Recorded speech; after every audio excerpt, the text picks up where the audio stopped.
এবার আলিপুরদুয়ারের দিকে নজর রাখবো। আলিপুরদুয়ারে গ্রামে নতুন ফুটব্রিজ, শঙ্কোষ নদী পেরোতে বৃত্তিবাড়ির ফুটব্রিজের উদ্বোধন।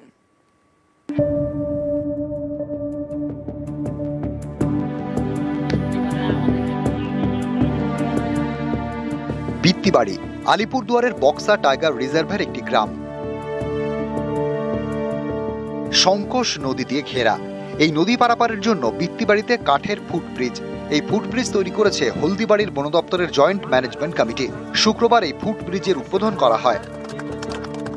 বর্ষাকালে যেটা সমস্যা থাকতো কি বাচ্চাদের স্কুল কোনো মেডিকেল আসা যাওয়া, সেটা একটা সমস্যা ছিল। সব মিলিতভাবে একটা ব্রিজ তৈরি করা হয়েছে এবং সেই ব্রিজের মাধ্যমে এবার আশা করি কি যে অনেক সমস্যা ছিল সেই সমস্যাগুলো অনেকটাই সমাধান হবে।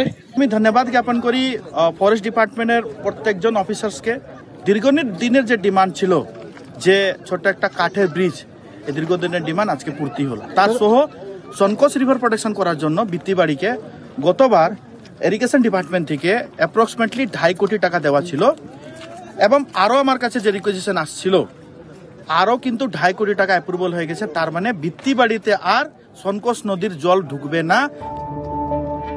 শঙ্কোষ নদী পেরোতে বর্ষায় বৃত্তিবাড়ির ভরসা ছিল নৌকা, আর জল কমলে নদী পেরোতে হয় হেঁটে। এতে চরম দুর্ভোগ। অনেক বছর ধরে বাসিন্দারা ব্রিজের দাবি করেছিলেন, এবার তাঁদের দাবি মিটল। এখন যে পুল হয়েছে, পুল হওয়াতে তো অনেক সুবিধা হবে, আমরা ডাইরেক্ট এখন সেন্টারে যাইতে পারবো। বেশি বৃষ্টি হইলে হয়তো একটু আগে অসুবিধা হইতে পারে, কিন্তু পুলের সমস্যা তো এখন নাই, কারণ পুল হওয়াতে অনেক খুশি আছি আমি। আলিপুরদুয়ার থেকে রাজকুমার কর্মকার, নিউজ 18 বাংলা। আজ উল্টো রথ। মাসির বাড়ি থেকে ঘরে জগন্নাথ। উল্টো রথে জমজমাট দীঘা। দীঘার জগন্নাথ ধামে ভক্তদের ঢল। মূল মন্দিরে পাথরের মূর্তিকেই দর্শন, আর নিম কাঠের তৈরি যে জগন্নাথ দেবের রথে ফিরেছেন বাড়িতে। মূল মন্দিরে পাথরের মূর্তিকেই দর্শন। উল্টো রথ হলেও আজ মন্দিরে প্রবেশ নয়। মূল মন্দিরের পাশেই আরো 3 দিন রথের অপেক্ষা। আগামীকাল সোনাবেশে জগন্নাথের বিশেষ পুজো। 3 দিন পর মন্দিরে জগন্নাথ, বলরাম, সুভদ্রার প্রবেশ। উল্টো রথেও দেওয়া হয়েছে 56 ভোগ।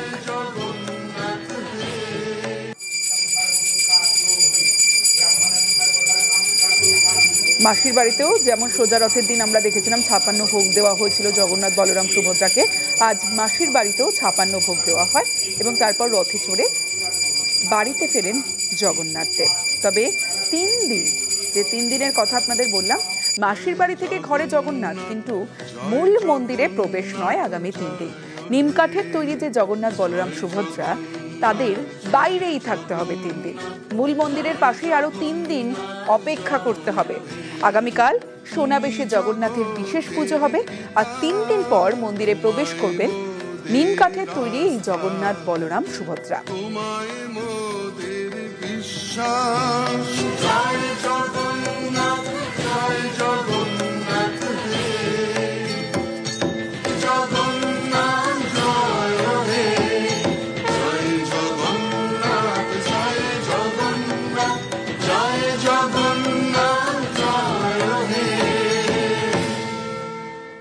অন্যদিকে মায়াপুরের ছবিটা আপনাদের দেখাবো। মায়াপুর ইস্কনে উল্টো রথ। উল্টো রথে পুণ্যার্থীদের উপচে পড়া ভিড়।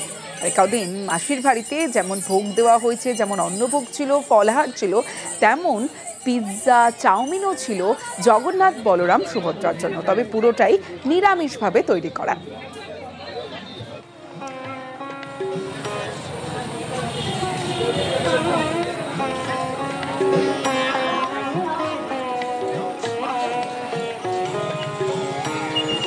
মায়াপুর ইস্কনে প্রতি বছর সাড়ম্বরে পালিত হয় রথযাত্রা উৎসব, এবং রথযাত্রা উৎসবে উল্টো রথেও মায়াপুর ইস্কনে পুণ্যার্থীদের ভিড়। এবং যেমনটা আপনাদের জানাচ্ছিলাম যে এখানে মায়াপুর ইস্কনে যে রথযাত্রার আয়োজন করা হয়, এবং এই যে মাসির বাড়িতে ছিলেন এতদিন জগন্নাথ, বলরাম, সুভদ্রা, তাদের একদিকে যেমন ফলাহার দেওয়া হয়েছে, অন্নভোগ দেওয়া হয়েছে, নিবেদন করা হয়েছে, অন্যদিকে এই জগন্নাথ, বলরাম, সুভদ্রার জন্য কিন্তু আয়োজন ছিল পিৎজা, চাউমিনের।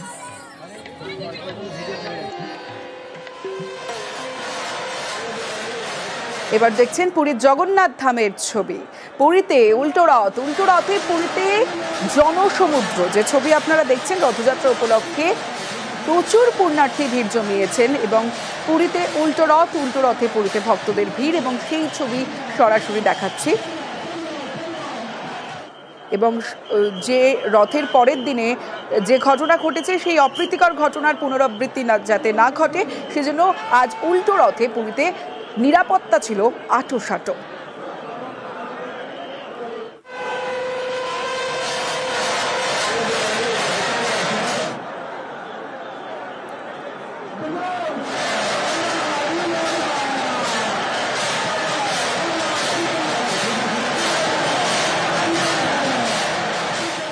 আমার বাংলার এই বুলেটিনের শুরুতেই যে খবরের দিকে নজর রাখবো, ঘাটাল মাস্টার প্ল্যান বাস্তবায়নে আরো এক ধাপ।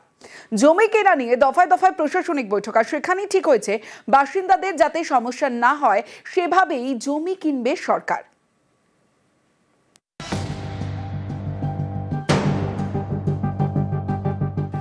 রাজ্যের টাকায় ঘাটাল মাস্টার প্ল্যান, এর জন্য রাজ্য বাজেটে 500 কোটি টাকা বরাদ্দ হয়েছে। কাজও শুরু হয়ে গিয়েছে। ঠিক হয়েছে মাস্টার প্ল্যানের জন্য জমি কিনবে রাজ্য সরকার।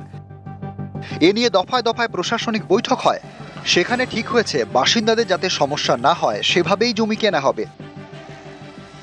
মিউনিসিপ্যালিটির ড্রেনেজ সিস্টেমটা একটু বদল করা দরকার ইন্টারনালি, তাতে করে অনেকটা উপকার হবে। কারণ আমরা ঘাটাল শহরে শিলাবতীকে যখন আমরা কাজ করব তখন তাদের দাবি ছিল এই ড্রেনেজ সিস্টেমটাকেও ঠিক করা।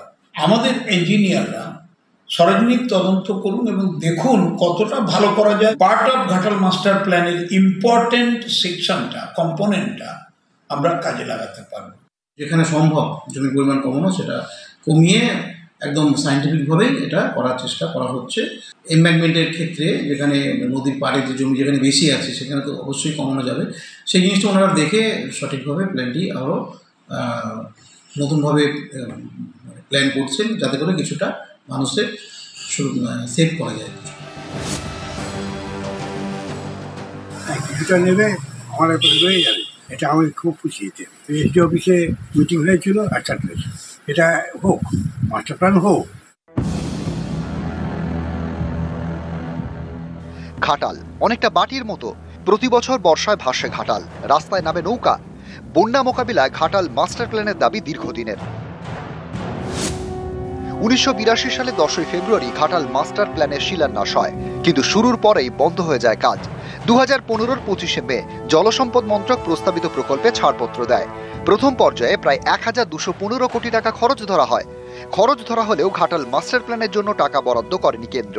সম্প্রতি কেন্দ্রীয় জলশক্তি মন্ত্রী CR পাটিল জানিয়ে দেন, ঘাটাল মাস্টার প্ল্যানের জন্য রাজ্যকে কোনো টাকা দেওয়া হবে না। আন্তর্জাতিক সংস্থা থেকে ঋণ নিয়ে প্রকল্প বাস্তবায়িত করুক পশ্চিমবঙ্গ সরকার। টাকা দেয়নি কেন্দ্র, কিন্তু সেই ঘাটাল মাস্টার প্ল্যানের জন্য গত বছরই টাকা বরাদ্দ করেছে রাজ্য সরকার। শুরু হয়েছে কাজ। সম্প্রতি বিধানসভায় মুখ্যমন্ত্রী বলেন, ঘাটাল মাস্টার প্ল্যানের জন্য টাকাই দিল না কেন্দ্র, রাজ্য নিজের টাকায় মাস্টার প্ল্যান করছে। বাজেট থেকে টাকা দিয়েছি। ঘাটাল মাস্টার প্ল্যান হয়ে গেলে মেদিনীপুর চন্দ্রকোনার বাসিন্দারা বাঁচবেন। 2 বছরে কাজ শেষ হবে। জমি নিয়ে সমস্যা হলে রুট ঘুরিয়ে নিতে চেষ্টা করুন, বসতি এলাকায় যেন কোনো সমস্যা না হয়। এরপর এই ঘাটালে বৈঠক, সেখানে ঠিক হয়েছে মাস্টার প্ল্যানের জন্য যতটা সম্ভব কম পরিমাণ জমি কেনা হবে। ঘাটাল থেকে সুকান্ত চক্রবর্তী, নিউজ 18 বাংলা। অন্যদিকে যে ছবি দেখছেন মাথাভাঙার ছবি, মাথাভাঙায় ভাঙন রোধে নয়া বাঁধ তৈরি হচ্ছে। মাথাভাঙা 2 নম্বর ব্লকে বাঁধের কাজ ইতিমধ্যেই শুরু হয়ে গিয়েছে। ডুডুয়া জলঢাকায় বাঁধের কাজ শুরু। 11,42,000 টাকা বরাদ্দ সেচ দপ্তরে। দীর্ঘদিনের দাবি পূরণে খুশি স্থানীয়রা। বাঁধের এই যে ভাঙন ছিল, সেই ভাঙনে মনে করে এখন বাঁধ হইতেছে, জালি কাজ হচ্ছে, আমরা সবাই খুশি হচ্ছি। হ্যাঁ, জমি জায়গা সব ভাঙি গেছিলো, এখন তো বন্ধ হয়ে যাবে। এখন এই যে বাঁধের পাথর ঠাকুর পরে আমরা সবাই উপকৃত হলাম। এখন কাজটা হচ্ছে। আর যেরকম ভাঙনের সৃষ্টি হয়েছিল, আমরা সবাই টেনশনে ছিলাম যে এবার হয়তো আরও বেশি ভাঙবে। এখন কাজটা হচ্ছে, যাই হোক আমরা সবাই উপকৃত হলাম।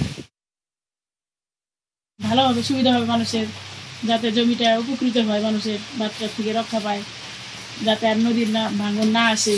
জালিটা এখন হচ্ছে, এলাকার মানুষ খুশি। মুখ্যমন্ত্রী মমতা বন্দ্যোপাধ্যায়ের নির্দেশে শেষমেশ জমির রেকর্ড। আগে জমির পাট্টা পেলেও রেকর্ড না থাকায় সমস্যা। বাঁকুড়া ছাতনায় শেষমেশ জমির রেকর্ড বিলে রেকর্ড বিএলআরও দফতর থেকে। জমির রেকর্ড পেয়ে খুশি গ্রামের 16 পরিবার। রেকর্ডিং করা হলো টোটাল 16 জনের নামে। ওরা পাট্টাটা আগেই পেয়েছিল, কিন্তু কিছু সমস্যার জন্য করা যাচ্ছিল না, এবং জেলা প্রশাসনের নির্দেশে এবং আমাদের কাছেও কিছু পিটিশন পড়েছিল, তার বেসিসে আমরা এই 16 জনের নামে রেকর্ড করলাম। আমরা আজকে 16 জনকে দিতে পেরেছি এবং দখলও তাদের বুঝিয়ে দেওয়া হয়েছে। পরবর্তীকালে যেগুলো আছে সেগুলো প্রসেস করে আমরা খুব সম্ভব যত তাড়াতাড়ি সম্ভব তাদের দিকে দখল বুঝিয়ে দেবো এবং রেকর্ডটা করে দেবো। কতদিন থেকে পাট্টা পেয়ে পর্চা পায়নি এবং পর্চা না পাওয়াতে আমাদের অনেকটাই অসুবিধা। কৃষক ভাতা, শস্য ভাতা অসুবিধা পাচ্ছিলাম না। তো আজকে পেয়ে যাওয়ার পর ভাবছি যে আমরা পরবর্তীকালে আগের থেকে যা সমস্ত সুবিধা তাতে আমরা খুবই আনন্দিত। এবার যে ছবি দেখাবো, বঙ্গোপসাগরে ট্রলার ডুবি। অল্পের জন্য রক্ষার আয় দেখি 13 মৎস্যজীবীর। রথযাত্রার দিন মাছ ধরতে রওনা ট্রলারের, ফেরার পথে আচমকাই দুর্ঘটনা। ট্রলারের পাটাতন ভেঙে জল ঢুকতে থাকে। পাশে থাকা অন্য ট্রলারের তৎপরতায় রক্ষা। ডুবে যাওয়া ট্রলারটি উদ্ধার করা যায়নি।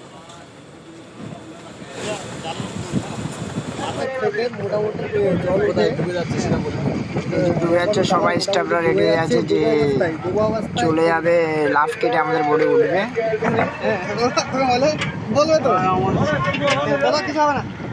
বলবে তো শুক্রবার সকাল 8টার দিকে ফেরার পথে দুর্ঘটনা হয়ে যায়। বড়িতে চেতু পাইপ ফেটে গিয়ে জল ঢুকে যায়, বড়ি পুরো আচমকায় পুরো জলে ঢুকে যায়। বড়িটা বসে যায় হঠাৎই। ফিরে এসছি, ওপরবেলার ডানের ওপর দিয়ে এসছি।